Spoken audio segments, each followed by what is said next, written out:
Gastric ঠান্ডা পানি, allergy আদা দিয়া, গন্ধ পেশাব দুর্বল করে আদা লং না খালি পান্ডা খাইবেন। কথা শেষ। এবার গাছের নাম আর আসেন বাবা 100টা দিবেন, এবার গাছের নাম বলেন। আর 100টা মনে করে ভুলে গেছে কি মনে করে 100টা পেয়ে দেন।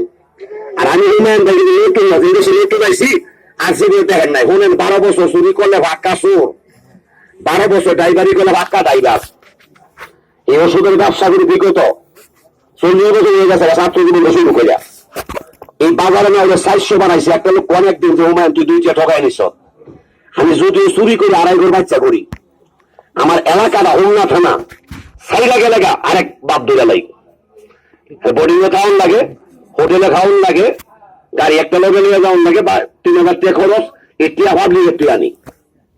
আর এলাকা জনতাই তো আরেক চিন্তা। যাক, এবার নিয়ম হলেন বাতি লেগে গরম পানি, গ্যাস দিয়ে ঠান্ডা পানি, এলার্জির লিগা আদা দিয়ে খাইবেন।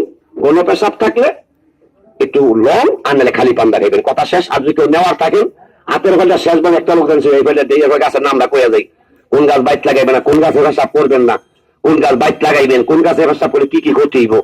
আমি বন্ধু করে দাম দেন। এই ফলটা লেগে একটা লোকে দেন, এই ফলটা নেন একজন যার ব্যথা আছে, অ্যালার্জি আছে, চুলকানি, কষা, পায়খানা ক্লিয়ার হয় না, 2 দিন একবার বাথরুমে যান, ওই একটু টাকিস বিড়ি লাগে দেন, দেন একটা লোক দেন। আছেন রাইখা দিলাম। ওষুধ খাবেন, এই ওষুধ খাবেন সুস্থ বডিতে, রোগ হলে রোগে খাইবে। আপনি খাইবেন কি? এবার না গাছের নাম বলেন। আর কোন নিয়ম টিয়ম নাই, নিয়ম না বুঝলে আমারে কইবেন। প্রথম নাম্বার, কোন গাছের নিচে প্রস্রাব করলে আল্লাহর আসমানি গজমে গাছের নাম বড়ি গাছ। মুসলমান দেখবেন মরে গেলে বড়ি ভাতা কাজে লাগে, মুসলমানের ঘরে বড়ি গাছে ডালা কাম লাগে। এটা কাহিনী লম্বা, হাদিস মোতাবেক বলতে গেলে এটা মুসলমান চোখের পানি রাখতে পারবে না। নাম্বার 2, মৃত্যুর আগে আত্মহত্যা খাইতে হবে। গাছের নাম খেজুর গাছ।